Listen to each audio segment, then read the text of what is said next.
এখন এই মুহূর্তে কেন আচমকায় বিধান পরিষদ গঠনের প্রয়োজন পড়ল মুখ্যমন্ত্রী মমতা বন্দ্যোপাধ্যায়ের? তিনি ভোটের প্রচারে বিধান পরিষদ গঠনের কথা দিয়েছিলেন ঠিকই, কিন্তু 2011 সালে যখন তিনি প্রথমবার ক্ষমতায় আসেন তার আগেও এই বিধান পরিষদ গঠনের কথা তিনি বলেছিলেন। তিনি কথা দিয়েছিলেন যে তিনি ক্ষমতায় এলেই বিধান পরিষদ গঠন করবেন, কিন্তু গত 10 বছর তিনি এই বিধান পরিষদ গঠন করেননি।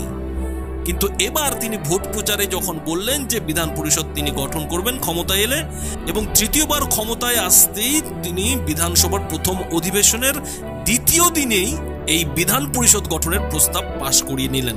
বন্ধুরা, এর উত্তরে রাজনৈতিক বিশ্লেষকরা যেটা বলছেন যে তৃণমূলের বিধায়করা বিধান পরিষদ গঠনের পক্ষে যে যুক্তি দিয়েছেন সেই যুক্তিগুলো তো রয়েছে, কিন্তু এর ভেতরে আরো গোপন অনেক যুক্তি রয়েছে, যে যুক্তিগুলোর কারণেই কিন্তু এদিন বিধান পরিষদ গঠনের যে প্রস্তাব সেই প্রস্তাব তিনি পাশ করিয়েছেন। শুরুতেই আসা যাক সেই যুক্তিতে, যে যুক্তিতে তৃণমূল বিধায়করা বলছেন যে বাম কংগ্রেসহীন গণতন্ত্র নাকি বাংলার পক্ষে শুভ নয়।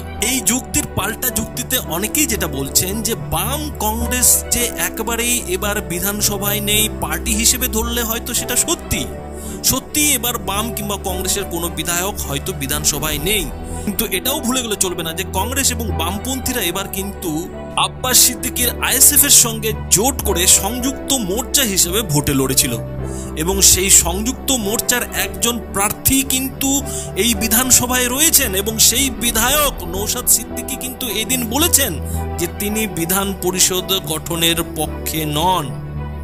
অর্থাৎ বাম কংগ্রেস এবং আইএসএফ এর জোটের যে একজনই প্রতিনিধি, সেই প্রতিনিধিও কিন্তু এই বিধান পরিষদ গঠনের বিপক্ষেই মত দিয়েছেন। তাহলে এই যে তৃণমূল বিধায়করা বলছেন যে বাম কংগ্রেসহীন গণতন্ত্র বাংলার পক্ষে একেবারেই শুভ নয়, এই কথাটার মানে কি? এর উত্তরে রাজনৈতিক বিশ্লেষকরা যেটা বলছেন যে আসলে বাম এবং কংগ্রেসীদের মন পেতেই এই চালটা দিয়েছেন মুখ্যমন্ত্রী মমতা বন্দ্যোপাধ্যায়। তিনি ভালো মতোই জানেন যে এবার তৃণমূলের এই যে বিপুল জয়, সেই বিপুল জয়ে কিন্তু বেশ কিছু বাম এবং কংগ্রেস সমর্থকেরও ভূমিকা রয়েছে। বেশ কিছু ভোট এই বাম এবং কংগ্রেস থেকেই কিন্তু তৃণমূলের কাছে এসেছে, যাতে বিজেপিকে ঠেকানো যায়। সেই ভোট যাতে ফের কংগ্রেস কিংবা বামেদের ঝুলিতে ফিরে না যায়, তার জন্যই বাম এবং কংগ্রেসের বেশ কিছু নেতাকে বিধান পরিষদে বসাতে চাইছেন তৃণমূল নেত্রী মমতা বন্দ্যোপাধ্যায়। আর এখানেই অনেকেই প্রশ্ন তুলছেন যে বাম কংগ্রেসকে এবার বাংলার মানুষ ফিরিয়ে দিয়েছে, বাংলার মানুষ একেবারে শূন্য হাতে বিধানসভা থেকে বের করে দিয়েছে, তাদেরকেই ঘুরপথে বিধান পরিষদে ফিরিয়ে এনে মুখ্যমন্ত্রী মমতা বন্দ্যোপাধ্যায় কাজটা কি ঠিক করবেন? তাহলে মানুষের যে রায়, সেই মানুষের রায়কে কি মুখ্যমন্ত্রী মমতা বন্দ্যোপাধ্যায় ভুল প্রমাণিত করতে চাইছেন?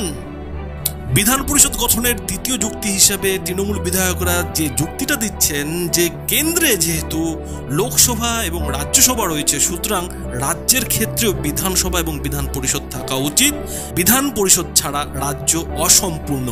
এমন যুক্তির জবাবে নওশাদ সিদ্দিকী আগেই বলেছেন যে এতদিন কি তাহলে রাজ্য অসম্পূর্ণ ছিল? এই যে গত 10 বছর তৃণমূলের সরকার থাকা সত্ত্বেও বিধান পরিষদ ছিল না, তাহলে কি এতদিন রাজ্য অসম্পূর্ণ ছিল? এর যথোপযুক্ত কোনো উত্তর কিন্তু তৃণমূল বিধায়করা দিতে পারেননি। কিন্তু রাজনৈতিক বিশ্লেষকরা আরো একটি কথা বলছেন যে বাংলায় তো বিধান পরিষদ ছিল, সেই বিধান পরিষদ 1952 সালে 5 জুন 51 জন সদস্যকে নিয়ে গঠন করা হয়েছিল, কিন্তু 1969 সালে 21 মার্চ তার অবলুপ্তি ঘটে। তার অবলুপ্তি ঘটানো হয় এই কারণে যে সেই সময় বাংলার যে আর্থিক দুর্দশা, সেই দুর্দশা যাতে কিছুটা লাঘব হয়, সেটা যাতে কিছুটা কমে, সেই কারণে খরচ কমানোর জন্যই কিন্তু সেই সময় সেটার অবলুপ্তি ঘটানো হয়েছিল। এখন কথা হচ্ছে যে সেই সময় বাংলার যা আর্থিক দুর্দশা ছিল, এই সময়কে সেই আর্থিক দুর্দশা ঠিক হয়েছে? যদি বাংলার আর্থিক অবস্থা সত্যিই ভালো হয়ে থাকে, তাহলে মুখ্যমন্ত্রী মমতা বন্দ্যোপাধ্যায় বারবার কেন টাকা নেই এ কথা বলছেন? এই প্রশ্নটাও কিন্তু অনেকেই তুলছেন। আর যে তৃতীয় যুক্তিটা বিধান পরিষদ গঠনের জন্য তৃণমূল বিধায়করা বলছেন যে অন্যান্য বিজেপি শাসিত রাজ্যেও বিধান পরিষদ রয়েছে, ফলে বাংলায় বিধান পরিষদ থাকলে ক্ষতি কি? এর জবাবে রাজনৈতিক বিশ্লেষকদের অনেকেই যেটা বলছেন যে অন্যান্য রাজ্যের সঙ্গে বাংলার তুলনা এই জায়গাটাতে হয়তো ঠিক হচ্ছে না, কারণ যে রাজ্যগুলিতে বিধান পরিষদ রয়েছে সেই রাজ্যগুলিতে কখনো বিধান পরিষদের অবলুপ্তি ঘটানো হয়নি, সেগুলো কিন্তু আগাগোড়াই রয়েছে।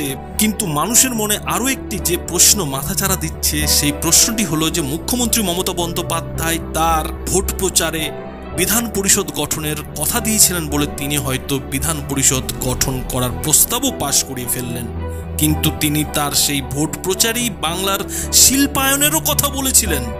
সরকারের বয়স 2 মাস পেরিয়ে গেলেও সেই শিল্পায়ন নিয়ে কিন্তু এখনো পর্যন্ত একটি কথাও বললেন না মুখ্যমন্ত্রী মমতা বন্দ্যোপাধ্যায়। একই সঙ্গে বিরোধী দল বিজেপির দিকেও এই নিয়ে মানুষ আঙুল তুলছেন।